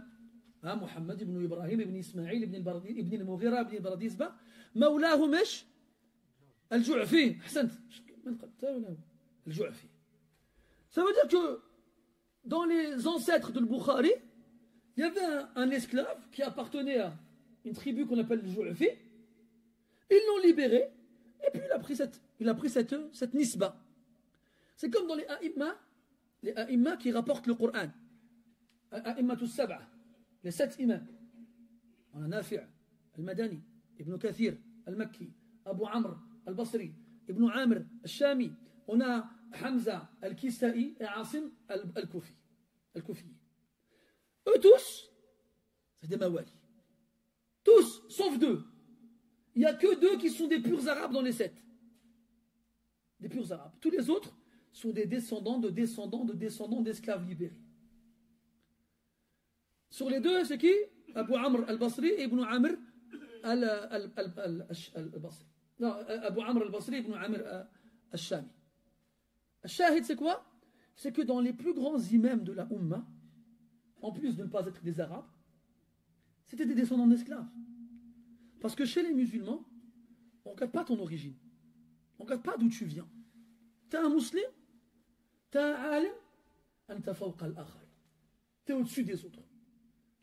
Ton père il pouvait être un esclave, tu peux être un noir, un perse, un blanc, un arabe, on s'en fiche. Tu es un alim, tu es un alim. Et c'est lui le muqaddam et c'est lui le mubajjal. C'est lui qui est mis en avant et c'est lui qui est honoré parmi les autres. Et quand on regarde dans les savants de la Ummah, la grande majorité, ce n'est pas des arabes. Que ce soit les rapporteurs du Coran ou les rapporteurs de la Sunna. Et là, tu comprends, qawluhu ta'ala, inna akramakum indallahi atqakum. Voilà. Et tu comprends que ce verset, il était vraiment appliqué avant. Vraiment. Tu peux t'asseoir devant un esclave éthiopien, comme c'était le cas par exemple de Ata, ou bien de l'Aswad, ou bien de Makhoul, ou bien de Maqtoul, ou bien de Saïd ibn Jubayr, des imams chez les salafs, qui étaient des esclaves, soit libérés, soit toujours des esclaves. Ta'ajjab. Dans quel pays, dans quelle culture, tu as vu quelque chose comme ça? Ça n'existe pas. Ça n'existe pas.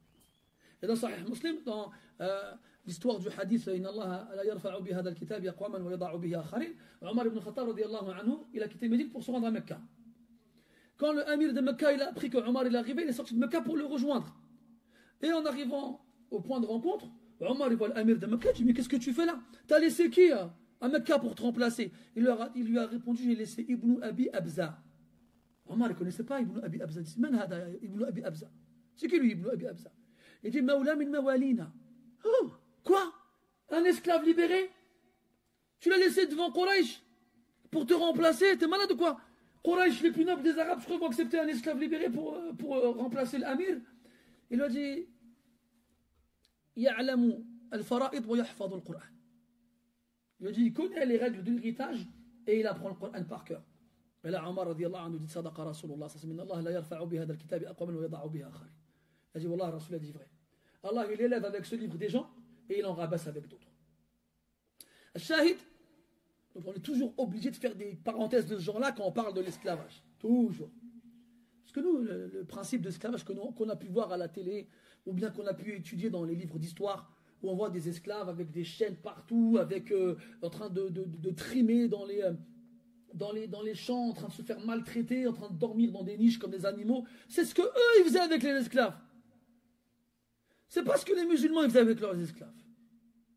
Après, si des musulmans, malheureusement, n'ont pas appliqué l'islam dans leur façon de se comporter avec leurs esclaves, c'est leur faute à eux, c'est pas la faute de l'islam. Nous, ce qui compte, c'est ce que notre religion nous dit de faire. Pas ce que les gens ils ont fait. Et comme on l'a dit, on a vu des sahaba radiallahu anhum qui mangeaient avec leurs esclaves. On a vu des esclaves porter des vêtements de luxe. Pourquoi? Parce que leurs propriétaires ils portaient les mêmes. Et qu'on leur disait, mais pourquoi tu lui donnes un vêtement comme ça? Lui, c'est un esclave. Il dit, parce que le Rasoul nous a dit de les vêtir comme on s'habille nous. Pourquoi ils mangent avec nous? C'est un esclave. Parce que le Rasoul nous a dit de les faire manger avec nous.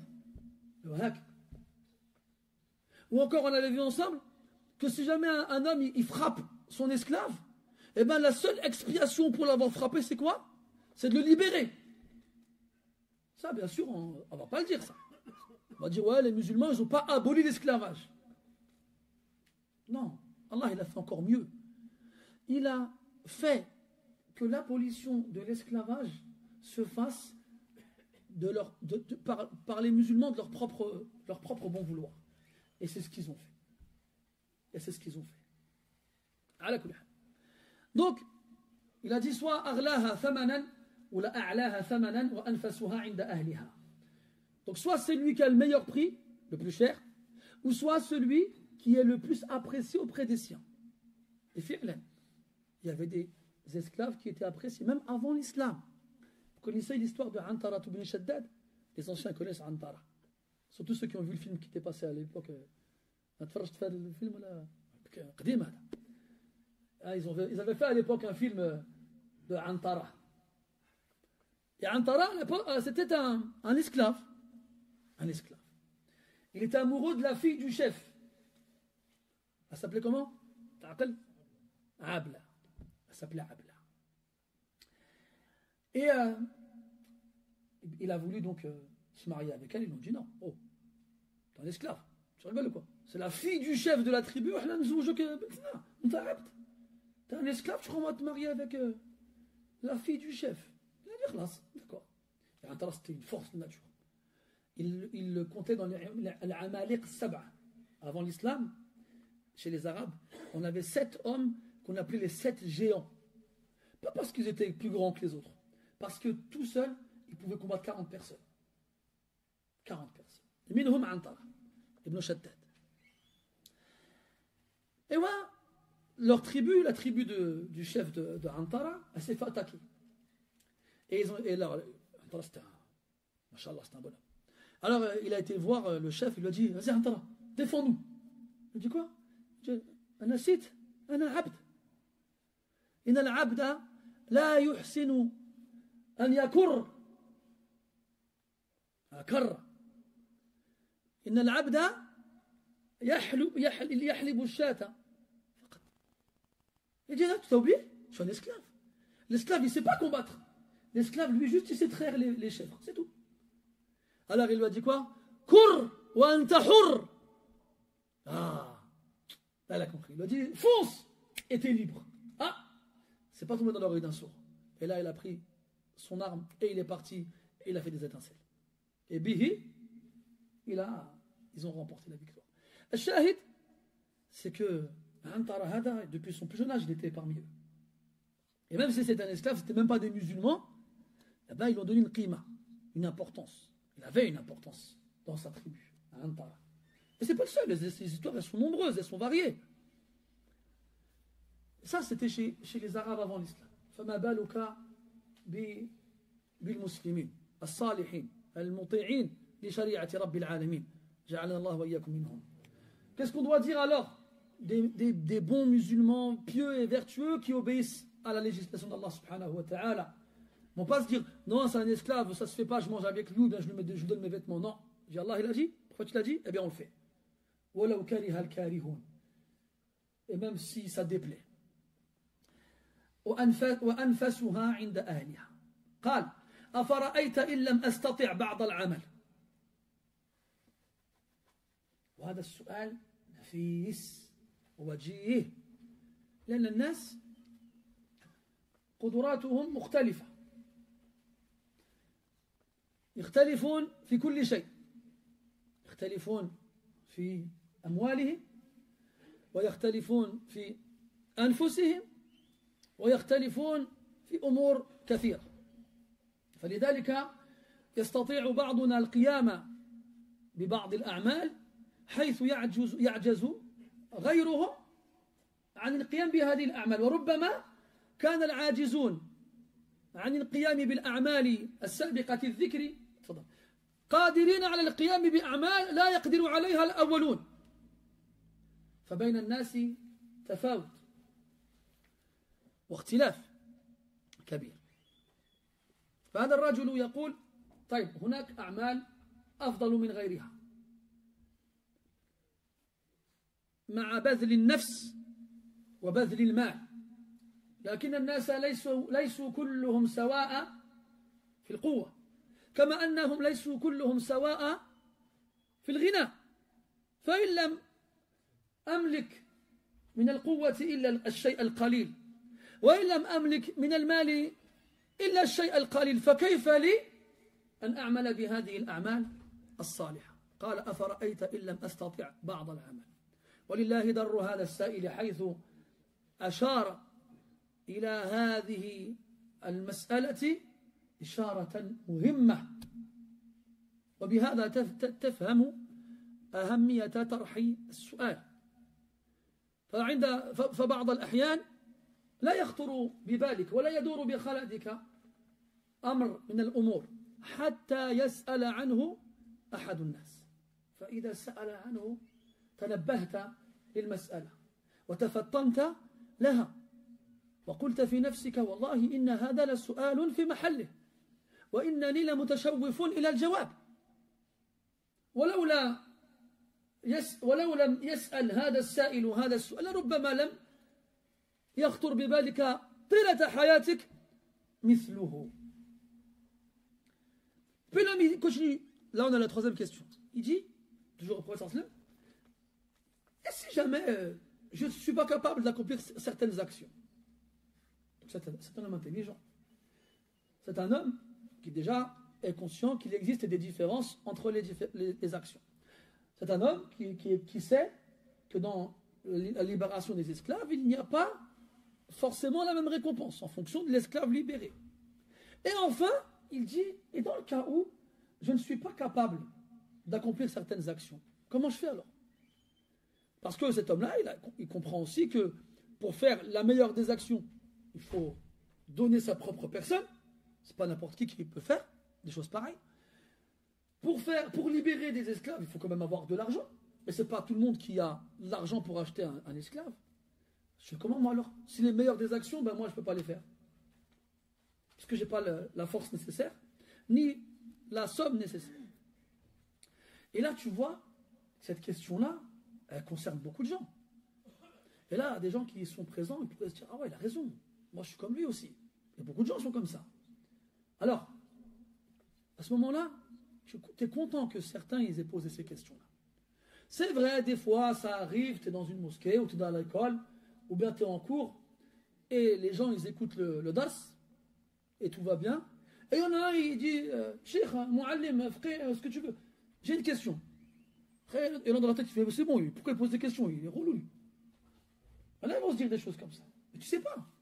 Ça se trouve, lui, il va poser la question que toi, tu ne t'es pas posée. Et ça se trouve, la réponse, elle va te concerner. Elle va peut-être même être plus utile à toi qu'à celui qui l'a posée. Et là, tu vas te dire, ah ouais, finalement, la question n'est pas bête. Et peut-être que s'il n'avait pas demandé, on ne l'aurait pas traité durant le cours ou l'exposé. Et peut-être que toi, tu ne serais jamais demandé, tu ne serais jamais posé cette question-là. Et donc, ce n'est pas des choses à prendre à la légère. On est comme ça. Des fois, on n'est pas forcément intéressé par tout. Et on n'a pas ces questions qui nous viennent à l'esprit. Jusqu'à ce que quelqu'un il le fasse. كيفاش باغي تزوج مريض وحل اليد ندعيو معاه كثير الفتح كيفاش فتح ندعيو معاه ماله مسكين مريض ولا اسمح لي معليش حبيبي انت مسموح تحب تجي ليا فوق ما بغيت على الراس والعين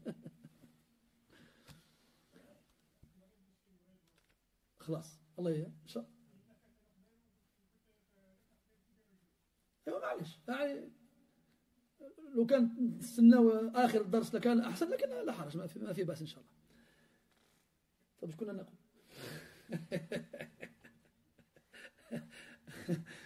Je sais même plus, on parle en français ou on parle en arabe, je ne me souviens même plus. Des questions?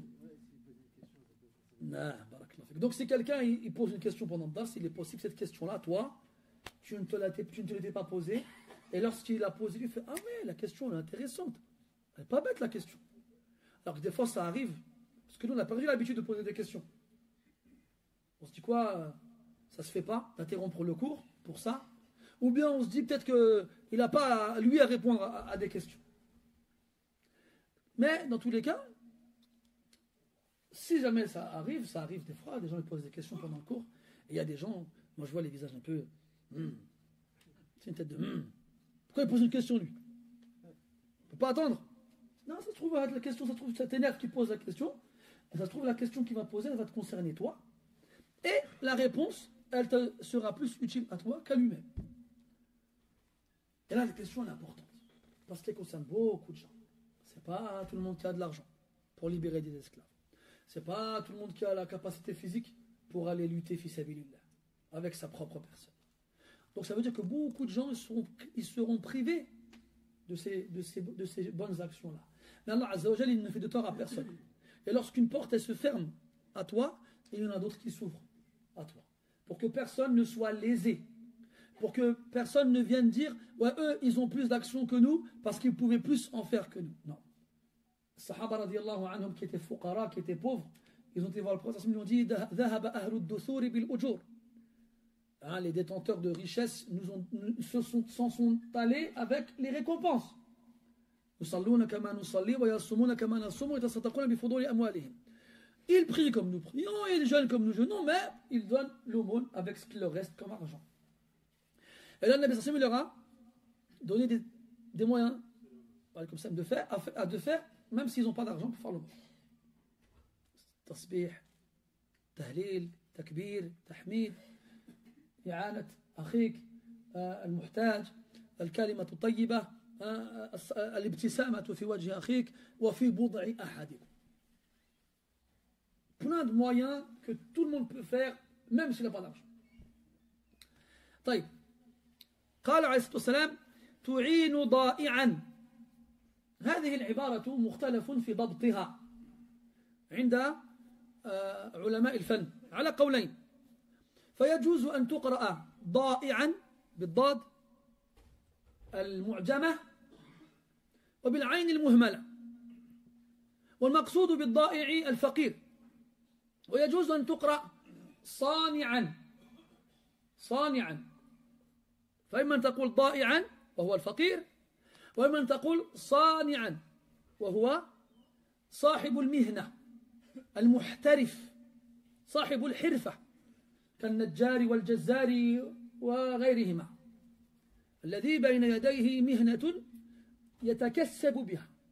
هذا معنى هذا المقصود بالصانع. ولعل الكلمة الثانية هي المراد.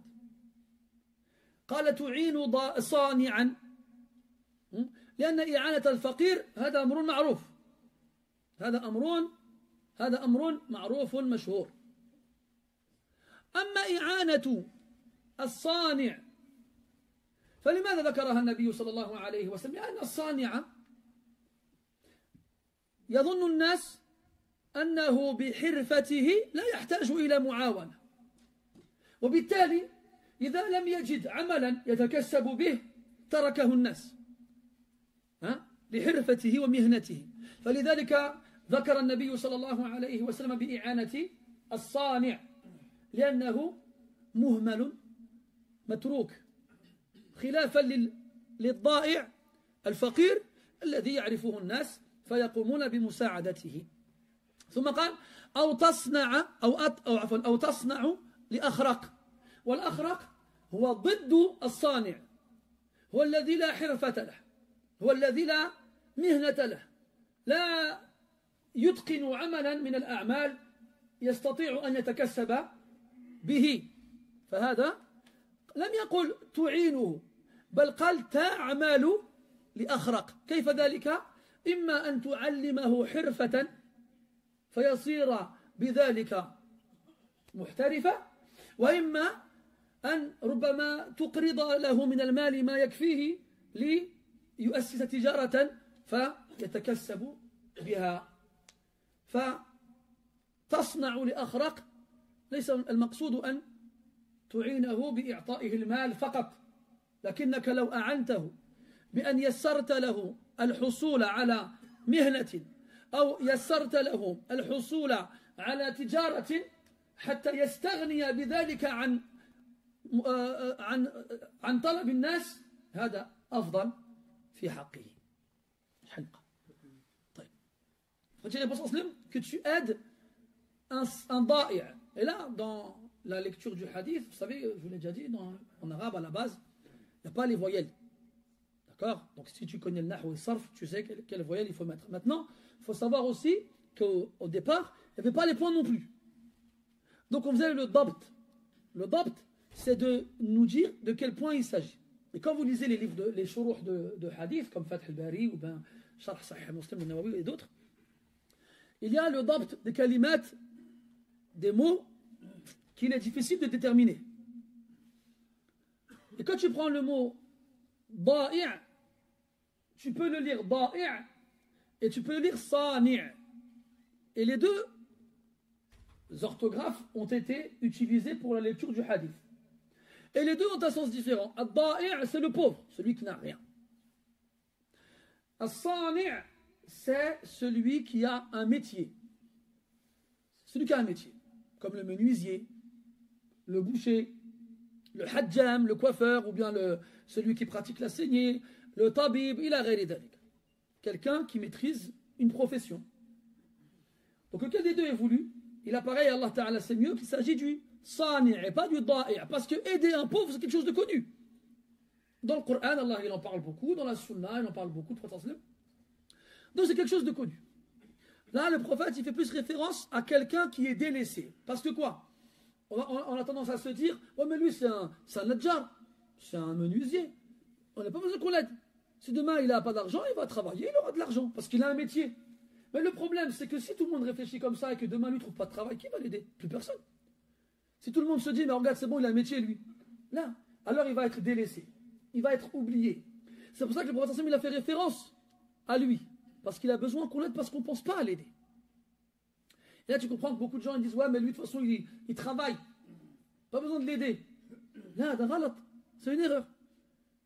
Je ne vais pas vous apprendre à vous qu'en France, même si tu travailles, ça ne veut pas dire pour autant que tu roules sur l'heure. Très souvent, des gens, ils ont des métiers, ils ne gagnent pas beaucoup d'argent.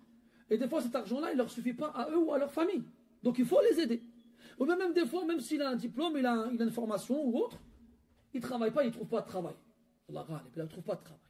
On va dire quoi? Non, on l'aide pas, il a un métier? Non, on va l'aider parce que justement, le fait qu'il a un métier, eh bien, ça va pousser les gens à le délaisser. Puis il a dit,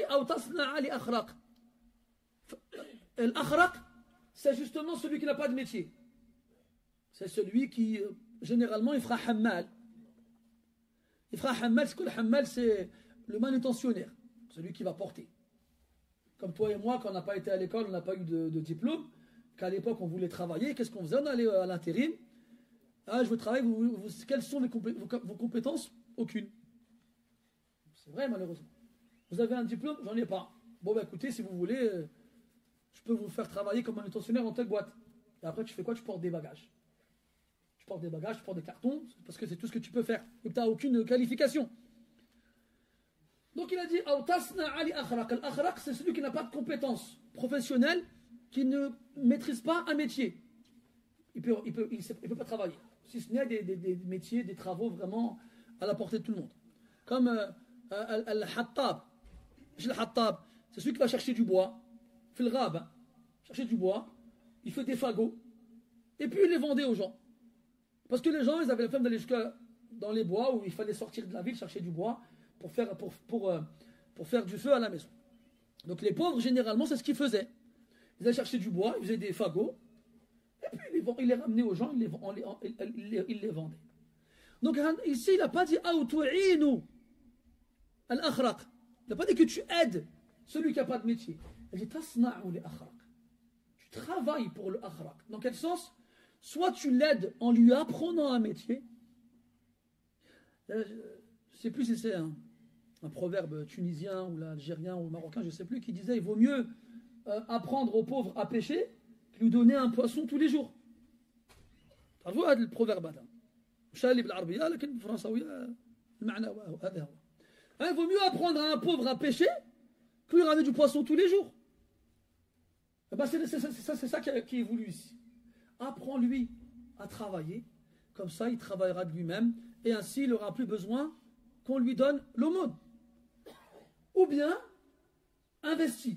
Ça veut dire que mathalan, tu vois qu'il ne peut pas travailler, tiens, je te donne 500 € ou là 1000 €, va acheter, je ne sais pas moi, des chaussettes ou là des vêtements, et va au marché, vends-les.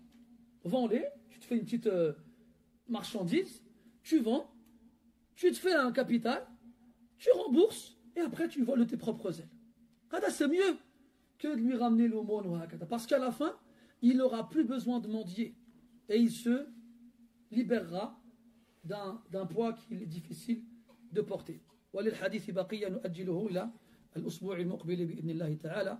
أسأله عز وجل أن يفقهنا في ديننا وأن يعلمنا ما ينفعنا وأن يجعل ما تعلمناه حجة لنا لا علينا. سبحانك اللهم وبحمدك أشهد أن لا إله إلا أنت أستغفرك وأتوب إليك وصلى الله على نبينا محمد وعلى آله وأصحابه أجمعين والحمد لله رب العالمين وبارك الله فيكم أجمعين.